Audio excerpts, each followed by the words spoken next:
वनवास में यही पांडव, वनवास में यही पांडव वनवास में कहीं जंगलों में जा रहे हैं। एक बार बहुत प्यास लगी। देखो भाई, घर में कोई काम पड़ा, आपके घर में कोई काम पड़ा, भाई पानी ला। जो घर में छोटा होगा वही दौड़ेगा करेगा कि बड़ा दौड़ेगा? छोटा। अब प्यास बहुत लगी सबको, तो पांडवों में सबसे छोटे नकुल थे। जी भगवान। तो नकुल ने कहा भैया मैं पानी ढूंढ के लाता हूँ। नकुल कहीं दूर गए, देखे कि ऊपर पक्षियाँ, चारों तरफ पक्षियाँ उड़ रही है। जरूर कहीं ना कहीं पास में जल का स्रोत होगा। अगर जल का स्रोत नहीं होगा तो ये पक्षियाँ निवास नहीं कर सकती। जरूर यहाँ कोई पास में जल का स्रोत है। थोड़ा आगे जाके देखते हैं तो एक सुंदर सरोवर देखते हैं। आहा, बहुत अच्छा सरोवर है। अब नकुल देखे कि मैं भी पानी पी लूं, प्यास बुझा लूं, फिर यहाँ के पत्तों में दोना बना करके पानी ले जाऊंगा मेरे भाइयों के लिए। पानी के लिए हाथ डालने नीचे झुक रहे हैं, आवाज आई जोर से, सावधान सावधान सावधान, इस पानी में हाथ मत लगाना, मेरे सवालों के जवाब देना पड़ेगा वरना प्राण गंवा लोगे। सावधान सावधान। नकुल ने सोचा कि क्या आवाज है, कौन है? हम पंच पांडवों का प्राण लेने की ताकत किसमें है? ऐसे मन में घमंड करते हुए पानी में हाथ डाला और जैसे ही पानी को स्पर्श किया प्राण निकल गया नकुल का। क्या निकल गया? प्राण। वहीं ढेर हो गए। अब सब लोग देखें, चारों भाई के गया हुआ भाई वापस नहीं आ रहा है। कहाँ गया होगा? इतनी देर हो गई। सहदेव कहे भैया मैं जाके देखता हूँ, क्योंकि नंबर से बारी आएगी ना। बारी कैसे आएगी? नंबर से।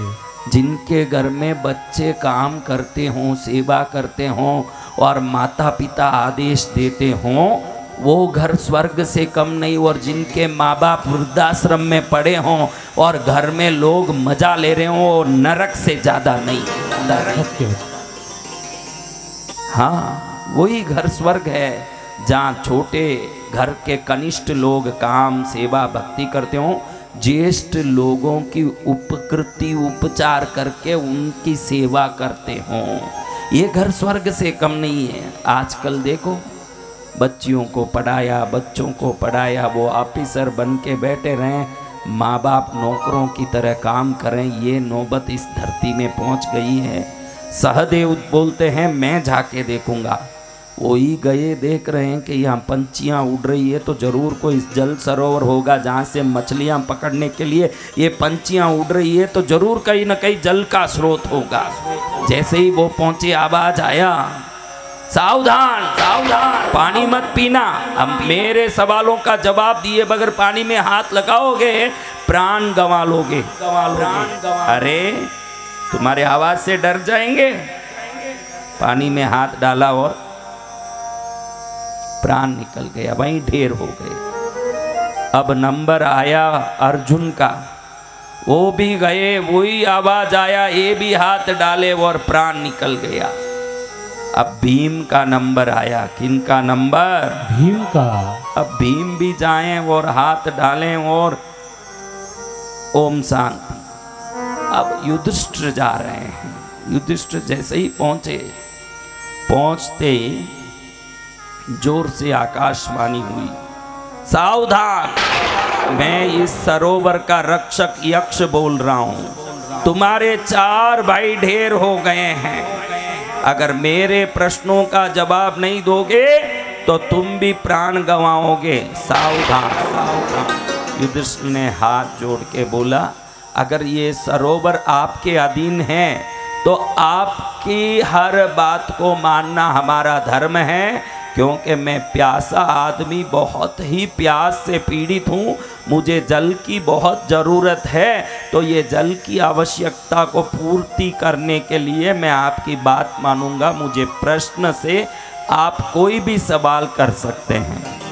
यक्ष और युधिष्ठिर जी के जो प्रश्न जवाब थे इसको यक्ष प्रश्न नाम के ग्रंथ में आप देख सकते हैं। यक्ष प्रश्न कई सारे सवाल किए, सत्य क्या है, धर्म क्या है, कर्तव्य क्या है, नीति क्या है, ऐसे विभिन्न सवाल यक्ष ने किए अदृश्य रूप से। और हर सवाल का युधिष्ठिर जी ने, बड़े ही धर्मराज ने बड़े विवेक और विनय के साथ जवाब दिया, युक्ति युक्त जवाब दिया। जवाब सुन के प्रसन्न हो के यक्ष कहें कि तुम्हारे जवाब से और विनय विवेक से मैं प्रसन्न हुआ। तुम्हारे चारों भाइयों को मैंने सावधान किया कि इसमें हाथ मत लगाओ वरना प्राण निकल जाएगा, लेकिन उन्होंने अपने अहंकार बुद्धि से हाथ लगाया तो प्राण गंवा दिए। फिर भी 4 भाइयों में किसी एक को मैं प्राण दे सकता हूँ। किसको? एक को। किसी एक को मैं प्राण दे सकता हूँ। इसमें कौन तुमको चाहिए, उसको तुम प्राण मेरी तरफ से भिक्षा के रूप में ले सकते हो, उनको मैं प्राण दे सकता हूँ। बाकी तो सब प्राण खो चुके हैं। आप बोलो, आगे बड़ा युद्ध आना है, वनवास में घूम रहे हैं। अब युधिष्ठिर को किनका प्राण मांगना चाहिए बताओ? आपको मैं सवाल करता हूँ, युधिष्ठिर को किनको जीवित करना चाहिए? काम के कौन है बताओ? अर्जुन और भीम। बोलो, काम के कौन है? अर्जुन। यही आप में और वो पुण्यशाली धर्मात्मा में फर्क इतना ही है, आप काम की बात करते हो, वो धर्म की बात करते थे। क्या बात? धर्म। आप काम की बात करते हो। देखो, भीम होगा तो दुर्योधन का जांग तोड़ेगा और मरेगा दुर्योधन, इसलिए भीम की जरूरत है। जी भगवान। अर्जुन होगा तो कर्ण का वध होगा, बहुत जरूरी है रहना। जी। मांगोगे तो आप जरूरी वस्तु मांगोगे कि बेकार वस्तु मांगोगे महाराज? जरूरी। हाँ, जरूरी वस्तु। आप जरूरी वस्तु मांगोगे। युधिष्ठिर ने हाथ जोड़ के यक्ष को कहा, यक्षराज अगर प्राण देना चाहते हो तो नकुल का प्राण दीजिए, नकुल को जीवित कीजिए। नकुल को जीवित, वो क्या काम आएगा? अगर भीम को जीवित करोगे तो वो तुम्हारे बलवान भाई, तुम्हारे हर युद्ध में काम आएगा। अर्जुन को अगर जीवित करोगे, उसका गांडीव धनुष का प्रभाव पूरे धरती में, धनुर्धारियों में सर्वोत्तम योद्धा अर्जुन तुम्हें हर जगह काम आएगा। तुम इस नकुल को पाके क्या करोगे? यक्ष भी परिहास करें, यक्ष भी उपहास करें। हाथ जोड़ के युधिष्ठिर धर्मराज कहते हैं, यक्षराज हम 5 भाई 2 माता को उत्पन्न हुए हैं। हमारे पिता की 2 पत्नियां हुई, एक कुंती हुई, एक माद्री हुई। कुंती का पुत्र मैं अभी जीवित हूं, भीम और अर्जुन कुंती के पुत्र हैं। और मेरी माँ और एक भी है माद्री, उसका भी नाम लेने एक पुत्र होना चाहिए ना। मुझे कौन फायदा करेगा मैं ये नहीं देख रहा हूँ, मेरे पिता का वंश और धर्म कैसे बचेगा ये मैं देख रहा हूँ। मुझे मेरी माँ माद्री का भी एक पुत्र जीवित चाहिए। मुझे जीवित पुत्रों में मेरी दूसरी माँ का एक पुत्र हो जाए, एक माँ का मैं भी पुत्र हूँ। यक्ष कहता है, जो धर्म का फायदा देखता है उसको सदा फायदा होता है, जो धर्म की रक्षा करता है सदा उनकी रक्षा होता है। तेरे इस बात से मैं प्रसन्न हुआ, मैं तेरे 4 भाइयों को जीवित करूंगा। मैं तेरे 4 भाइयों को जीवित करूंगा, क्योंकि तुमने अपने धर्म के पद से च्युत नहीं होते हुए अपनी इच्छा प्रकट की। तो ये जो धर्म के पथ पर चलते हैं उनके जीवन में कभी हानि नहीं हो सकती, कभी हानि नहीं हो। हाँ, धर्मो रक्षति रक्षिता, धर्म की जो रक्षा करते हैं धर्म उनकी रक्षा करते हैं, रक्षा करता है। तो महाराज ऐसे देखो युधिष्ठिर जी अर्जुन को, भीम को, आप आज के तारीख में सामने कोई जाए उसी को देख के हंसते हो जिससे कोई मतलब हो। और जिससे पहले बहुत सारे हमारे ऊपर उपकार हों, लेकिन आज वो किसी काम का नहीं हो, तो अब उसको देख के खुश होने की भी हमारे मन में भाव नहीं होता। अरे क्या करना, बहुत था, अब वही गरीब हो गया, पहले बहुत किया होगा, अब उससे क्या लेना देना हमको, सब जमाना गया। अभी तो जिससे मतलब है उसका हाथ पकड़ो। होता है कि नहीं महाराज? जी भगवान। बोलिए। हाँ, तो आपको मैं निवेदन करता हूँ, दुनिया के चाल से मत चलिए। ये गंगा ने, हम पास में ही गंगा तट पर बैठ करके ये कथा हिमालय के इस पावन प्रांगण में सुन रहे हैं। आप ही बताइए, ये गंगा ने अपना रास्ता बनाया है कि आपने कोई गंगा का रास्ता बनाया? अपना रास्ता। हाँ, गंगा ने अपना रास्ता। गंगा ने अपना रास्ता बनाया।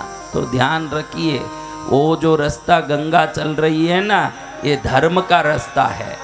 आप जो चल रहे हो ये देखा देखी का रास्ता है कि दुनिया कैसे चल रहा है। उस चाल में चलोगे, फरेब, झूठ और धोखे को करके जो चलोगे, अंत में व्याधि, परेशानियां, दुख, घर से परिष्कृत होना, ये सभी दुख को झेलना पड़ेगा। गंगा की तरह पवित्र बन के चलोगे तो गंगा की तरह ही पूजे भी जाओगे तुम लोग जिस दिन पवित्र बनोगे। जय गुरुदेव। हाँ, किस दिन वो होगा? गंगा की तरह धर्म के पथ पर चलें, पूजा करूं।